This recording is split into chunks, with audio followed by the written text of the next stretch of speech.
Hello everyone, welcome to ATAP. My name is Niharika Walia Bhatnagar and I am with you with a 10-minute series. आज हम बात करने वाले हैं CIB के अंदर एक मॉड्यूल बी का इंपॉर्टेंट टॉपिक है सिनेरियो एनालिसिस. सेंसिटिविटी हमने लास्ट सेशन में किया था. Sensitivity and scenario both are very important और बहुत सिमिलर लगते हैं सुनने में. तो आज हम सिनेरियो एनालिसिस करेंगे और ये पेपर के लिए इंपॉर्टेंट है बिकॉज इनमें से पिछले कुछ जो अटेम्प्ट्स रहे हैं उनमें इसमें से पेपर आया हुआ है.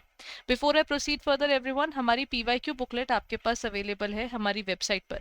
आप वहां पर जाकर अपने रिकलेक्टेड क्वेश्चंस को वहां पर जाकर रिव्यू कर सकते हैं. What ever examination has happened, किस तरह के क्वेश्चन आए थे, नो ऑप्शन क्वेश्चंस कैसे होते हैं, मैच द फॉलोइंग, और जो आपके पास सर्चन रीजनिंग बेस्ड भी क्वेश्चन दिख जाते हैं. ऑल दो स्पेसिफिक थिंग्स जो आपके लिए इस पेपर के लिए इंपॉर्टेंट है, तो उस things are all available there. So आप क्या कर सकते हैं, जल्दी से जाकर हमारी PYQ बुकलेट डाउनलोड कीजिए ताकि आपको रिकलेक्टेड क्वेश्चंस का आइडिया हो जाए. सो चलिए एवरीवन, शुरू करते हैं हम आज का सेशन. सिनेरियो एनालिसिस क्या कहता है? सिनेरियो एनालिसिस कहता है, देखिए सेंसिटिविटी क्या कह रहा था, सारे वेरिएबल्स में से ना सिर्फ एक ही चेंज करके देखिए और देखिए उसका कितना इम्पैक्ट पड़ता है. सिनेरियो कहता है ऐसा नहीं होता, रियल लाइफ में कभी ऐसा नहीं होता कि कोई एक सिनेरियो ही चेंज हो रहा है और बाकी सब चीज़ें आपके लिए वैसी नहीं चलती. कई बार कुछ चीज़ आपके लिए पॉजिटिव होती है, कुछ आपके लिए नेगेटिव होती है और कुछ आपके लिए नॉर्मल होती है. ये कहते हैं तीन सिनेरियो स्टडी करते हैं, normal, expected, that means you can normal or expected is basically the one thing, then optimistic, बहुत अच्छा हो गया तो क्या होगा और बहुत बुरा हो गया तो क्या होगा. So we have optimistic and pessimistic scenario. In a normal scenario अगर हम बात करते हैं, all the variables show expected values, ये सारे वेरिएबल्स एक्सपेक्टेड वैल्यूज शो करते हैं और बेस्ट वैल्यूज बताते हैं हमारी ऑप्टिमिस्टिक सिनेरियो की. मतलब पहले बोलते हैं कि सबसे अच्छा क्या हो सकता है, that would be the optimistic one. Pessimistic is worst to worst क्या हो सकता है उसको देखना. अब आपको ये भी देखना है कि सारे वेरिएबल्स अगर इकट्ठे फॉल आउट कर रहे हैं तो क्या होगा, बिकॉज समय है, कभी ऊपर जाता है कभी नीचे जाता है, कभी अच्छा आता है कभी बुरा आता है. तो उस हिसाब से जब ऑर्गेनाइजेशन भी अपनी सिचुएशन स्टडी कर रही है, it has to study all these things together.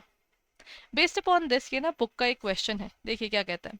XYZ limited is considering project A and which has an initial outlay of 14 lakh. कहते हैं 14 लाख का उसका इनिशियल आउटले है एंड पॉसिबल 3 कैश फ्लोज दिए हुए हैं, most likely worst case as well as the best case. हर एक का वर्स्ट हुआ तो ये 3 साल होंगे हमारे बड़े कम, बेस्ट होगा तो देखिए हमारे पास टॉप कितनी अमाउंट जा रही है, और मोस्ट लाइकली ठीक है हम बीच में कहीं पे होंगे. Determine the net present value of each scenario based on the assumption that cost of capital is 9%. If XYZ Limited is sure about the most likely result for the first 2 years but uncertain about the cash flow of the last year. मतलब वो कहता है कि जो आपके पास most likely वाले ना, this is something which we expect in the mid, मतलब हम लोग एक्सपेक्ट कर रहे हैं कि 550 और 450 हमारे फर्स्ट और सेकेंड ईयर में होंगे, लेकिन थर्ड ईयर में we can actually hit the worst और वहां पर हम शायद 700 पर हिट करेंगे. अब क्वेश्चन कह रहा है कि आप NPV निकालिए इस मॉडल के ऊपर बेस्ड. तो चलिए पहले एक नॉर्मल मॉडल का तरीका देख लेते हैं. आपके पास ना जैसे 9% आपका PV फैक्टर है. आई होप आपको PV फैक्टर निकालना याद है. अगर नहीं याद तो मैं उसका तरीका दोबारा बता देती हूँ. ये चलते हैं फ्यूचर वैल्यू पर बेस्ड. फ्यूचर वैल्यू यानी आपके पास आने वाले समय की वैल्यू है. कंपाउंडिंग में हम क्या करते हैं, 1+r⁴n हम करते हैं मल्टीप्लाई, क्योंकि हम उसमें मल्टीप्लाई करते हैं, यहाँ पर हम उल्टा करते हैं. यहाँ पर हम उल्टा क्या करते हैं, हम करते हैं डिवाइड. डिवाइड कैसे करेंगे, जो चीज़ हम पहले मल्टीप्लाई कर रहे थे वो आगे गए थे, अब हम नीचे जाएंगे, यानी हम लोग फर्स्ट ईयर थर्ड ईयर से फर्स्ट ईयर पर वापस या 0 ईयर पे आज की प्रेजेंट में वापस आना चाहते हैं. तो जितना भी हमने इंटरेस्ट उसमें कंपाउंड करके मल्टीप्लाई किया था वो आज वापस आना चाहिए. जो चीज़ पहले मल्टीप्लाई हुई थी उसे क्या करेंगे, फिर डिवाइड करेंगे. जो भी आपको फ्यूचर वैल्यू दी होती है ना, आपको उसको डिवाइड करना है 1+r⁴n से. फर्स्ट ईयर में एक बार डिवाइड होगा, सेकेंड ईयर में 2 बार, थर्ड ईयर में 3 बार. तो हम कहते हैं फ्यूचर वैल्यू तो हर बार चेंज हो रही है, उसके लिए मैं बार बार पहले 1+r का एक टाइम फिर स्क्वायर निकालू फिर क्यूब निकालू, बड़ा मुश्किल काम है. कहते हैं एक काम करो, फ्यूचर वैल्यूज तो बार बार चेंज हो रही है ना. मैंने कहा हाँ जी. कहते हैं आप एक काम करो, आप फैक्टर को ही अलग से निकाल लो. 1/1+r⁴n यानी 1/1+9% का पहले आप क्या कर लो, 1 टाइम, वो ये रहा, फिर आप इसको स्क्वायर कर दो, फिर आप इसको क्यूब कर दो. तो इस हिसाब से आपके एन्युइटी फैक्टर में बनकर आएंगे ये वाले पॉइंट्स. अगर आपके पास कैलकुलेटर भी हाथ में ही है तो जल्दी से काम कीजिए, उस पर टाइप कीजिए 1/1 1.09। ये कैसे निकला? 1+9% करेंगे तो 1.09 आ जाएगा। 1/1.09 करेंगे तो आपके पास फर्स्ट फैक्टर आ जाएगा। Let me do it with you. 1/1.09 किया, फर्स्ट फैक्टर आ रहा है मेरा 0.917, इनका भी वही है।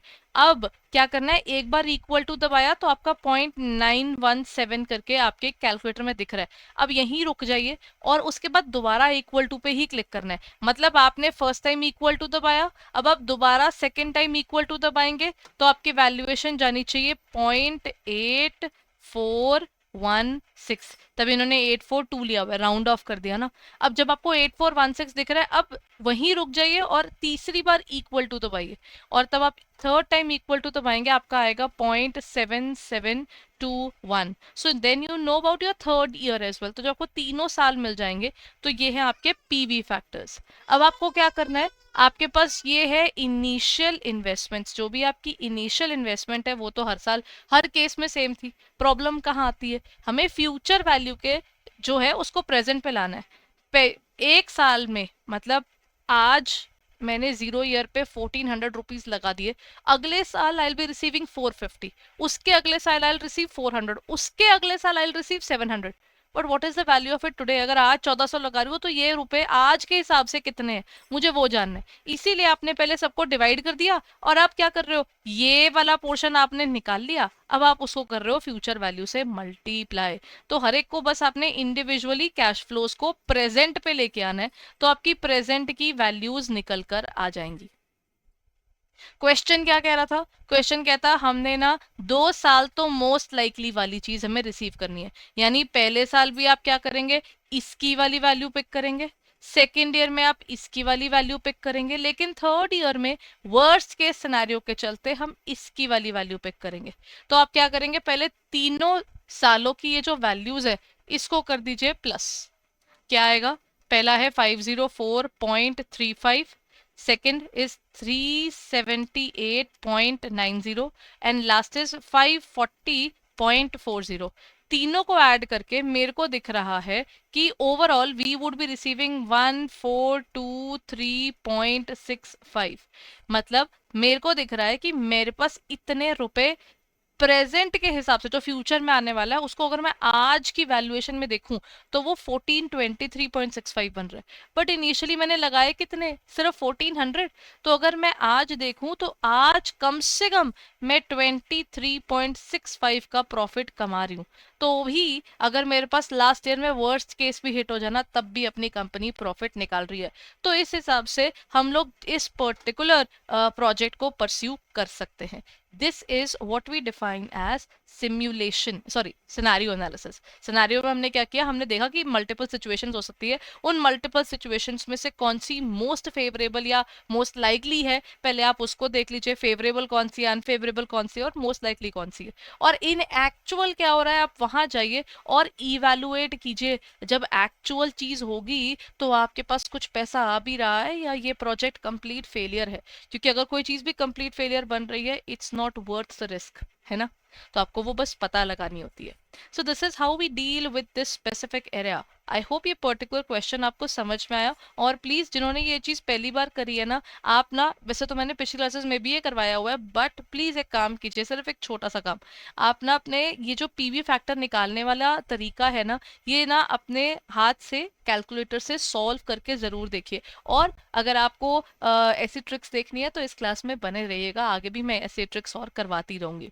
अच्छा, before I and my session everyone, please go through these particular things in detail, क्योंकि ये इंपॉर्टेंट है। आपको ये बेसिक्स आने चाहिए। इनमें से काफ़ी चीज़ें आपने नो डाउट आपकी जो जेआईबी कर रहे थे ना तब भी आपने इसको किया था, लेकिन पढ़ेंगे तभी ये आएगी। ये तो एक फैक्ट है इस पर्टिकुलर टॉपिक का। तो अच्छे से पढ़िए, prepare well for this particular area. And अगर आपको लगता है कि यू विल नीड एनीथिंग, अभी हमारी टेस्ट सीरीज भी लॉन्च हो चुकी है, आप वहाँ जा सकते हैं, you can just take it up. ठीक है, सो चलिए एक बार मैं आपको दिखा देती हूँ हमारी वेबसाइट भी, ताकि इन केस आपको कोई भी कोर्स बाय करना हो तो आप वहां पर जाकर देख सकते हैं।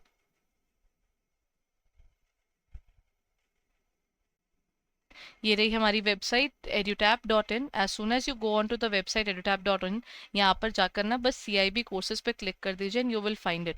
CIB कोर्सेज के अंदर आपको यहाँ पर मिल जाएंगे हमारे सारे कोर्सेज. ठीक है, यहाँ पर just scroll down a bit और यहाँ पर आपको टेस्ट सीरीज मिल जाएगी which has been just launched. And at the same time just go on to the area of combo और यहाँ पर आपको मास्टर कोर्स भी मिल जाएगा. सो अच्छे से प्रिपेयर कीजिए. You have got live classes, concept notes, PYQs and even full length test, सब कुछ इसमें मिलेगा. So which is definitely beneficial. Proper पढ़ने में कोई प्रॉब्लम नहीं आती है जस्ट बिकॉज आप इस अप्रोच के साथ चलते हो. छोटी छोटी चीज़ें लेकिन बड़ा इंपॉर्टेंट रोल प्ले करती हैं. अच्छे से पढ़िए एवरीवन. हम मिलते हैं आपको अगले सेशन में. Thank you.